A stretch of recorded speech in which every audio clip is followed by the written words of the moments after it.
মা দিদিমাদের আমল থেকে চলে আসা ভীষণই স্বাস্থ্যকর কোষ্ঠকাঠিন্য প্রতিরোধকারী একটা রেসিপি আমি আজ আপনাদের সাথে শেয়ার করব। নমস্কার, ওয়েলকাম টু কুকিং উইথ ইচ্ছে। আপনারা অনেকেই ফুলকপির ডাঁটা, মূলোর ডাঁটা, ধনেপাতার ডাঁটা এগুলো ফেলে দেন। এইবার থেকে আর নিশ্চয়ই ফেলে দেবেন না।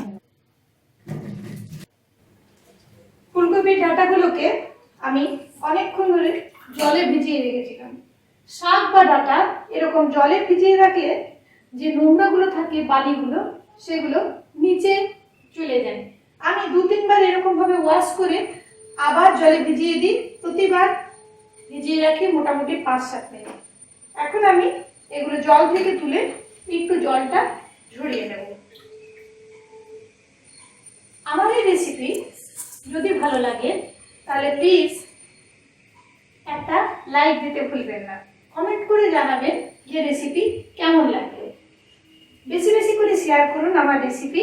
আর চ্যানেলে যদি আপনি নতুন হন তাহলে প্লিজ চ্যানেলটাকে সাবস্ক্রাইব করে আমার পাশে থাকতে ভুলবেন না। যারা নতুন সাবস্ক্রাইব করছেন তারা প্লিজ নোটিফিকেশনটাকেও অন করে দেবেন, তাহলে আমার যে কোনো রেসিপি সবচেয়ে প্রথমে পৌঁছে যাবে শুধুমাত্র আপনার কাছে।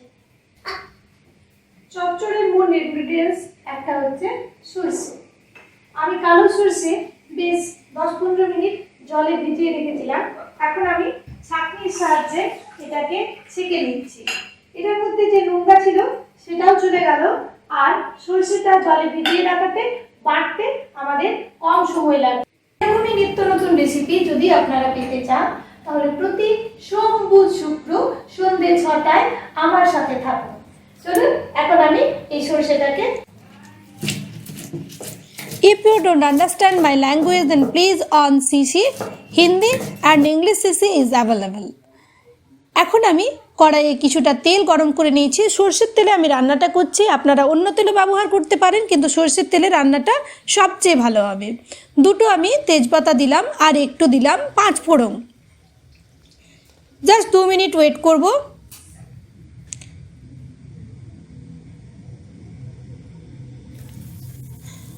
মিনিট পর আমি দিয়ে দিচ্ছি এখানে আমি আলু কেটে রেখেছিলাম, সেই আলু খানিকটা।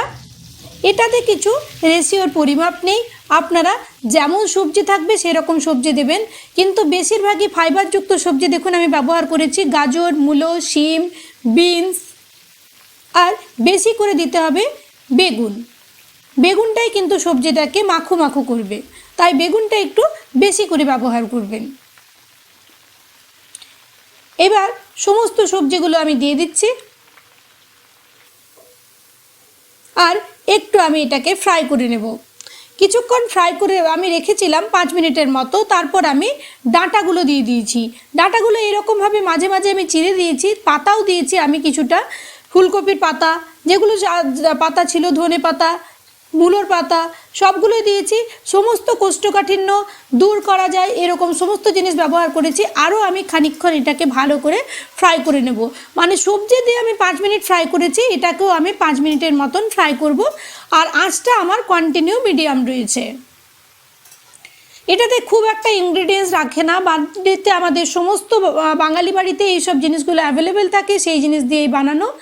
আমি দিয়ে দিচ্ছি হলুদ একটু,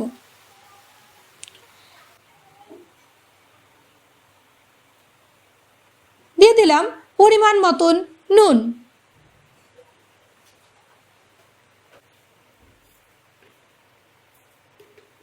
সামান্য একটু মিষ্টি দিলাম। আপনারা অ্যাভয়েডও করতে পারেন, কিন্তু এটা আমার একটু মিষ্টি মিষ্টি ভালো লাগে। মিষ্টির টেস্টটা আসবে না, জাস্ট ব্যালেন্স করবে, সমস্ত সবজিগুলো মিলে একটা দারুণ টেস্ট তৈরি হবে। একটু আমি নেড়ে চেড়ে নিচ্ছি এটাকে, আর খুব একটা ফ্রাই করার দরকার নেই। এবার এটা কুকারে দিয়ে দেবো। আমি কুকারে দিয়ে দিয়েছি। তারপর আমি এটাতে জল দিয়ে দেবো, আর জল দিয়ে এটাকে আমি 2টো সিটি দিয়ে মিডিয়াম ফ্লেমে সেদ্ধ করে নেব।